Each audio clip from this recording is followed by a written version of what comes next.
Hi, I'm Steve from the Oasis side, and over these next 3 days it's our privilege to be going through the book of 2 Thessalonians.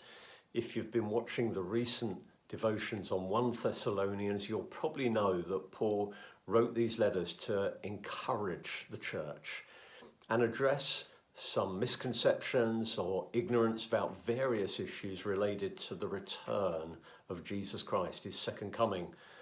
This church needs encouragement because they're facing persecutions and afflictions. We don't know the precise nature of these.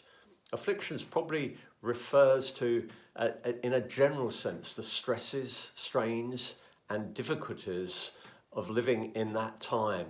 Whereas persecutions refer to the unique pressures they face, probably from people in their own city because of their faith in Jesus Christ. Well, what can we learn from this first chapter about how to handle pressure, the pressure that we're going through? Well, firstly, be an encourager of others. It's actually a biblical command: encourage one another. Paul did this for the Thessalonians, and we see it in the early verses by identifying their strengths and the areas they had grown in since his first letter. He identifies their growth in faith and their love for one another, but also simply for the fact that they are standing firm and enduring the difficulties they are in. Why don't you find someone today that you can do that for? I'm sure you know the principle of sowing and reaping that we find all over the Bible. The more we sow encouragement, the more we reap it from others. Secondly, Paul shifted their focus to the encouragement and strength we receive when we focus on the fact that Jesus is coming again to bring an end to all persecution and affliction and suffering in this world and in our lives forever. And these verses are at the same time wonderful and disturbing. They're wonderful for us as believers because we're reminded that we will have relief from our present sorrows. In other words, complete peace, rest, and freedom. Also, it says we will be glorified.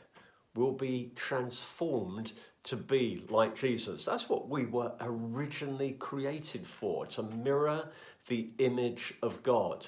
And from that day that Jesus returns, so we will mirror his image perfectly. And there's a beautiful phrase in these verses where it says on the day that Jesus returns, we will marvel at him. You know, we think we marvel at him now to some degree, but when we experience him as glorified beings, our marveling and our worship will be of a completely different order. But these verses are disturbing as well as we consider the eternal state of those who don't become Christians. These verses use words like vengeance and punishment and separation from the presence of God. Speaks of human beings really abandoned to themselves, bereft of hope and shut out from everything in life that is good and worthwhile because they're shut out from the presence of God. These verses are difficult to read, let alone consider.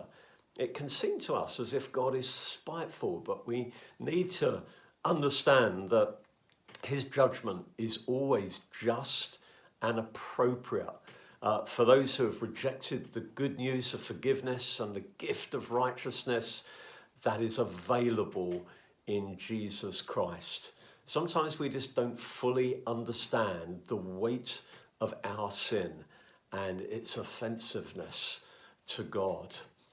May these verses motivate us to pray for those that we know that don't know him, and to look for opportunities to share the good news of Jesus with them, because God's heart is for the lost. He wants many to come to know him. He takes no pleasure in the death of the wicked, and neither should we.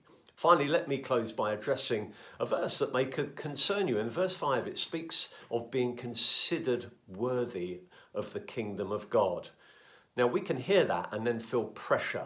It can feel like it's all down to me and my effort and performance. But read the chapter again. Note the reference to grace, the grace of Jesus Christ at the beginning and at the end of the chapter. Note especially Paul's prayer at the end of chapter 1 that makes it clear that it is God who makes us worthy, and it's God who gives us the power to live a fruitful and faith-filled life. Let's marvel again today at his generosity, his love, his mercy, and his kindness and faithfulness. But let's look forward with excitement and anticipation to the day when we will know him fully, even as we are fully known. May these verses and the truths they contain strengthen us and encourage us in our troubles today. God bless you.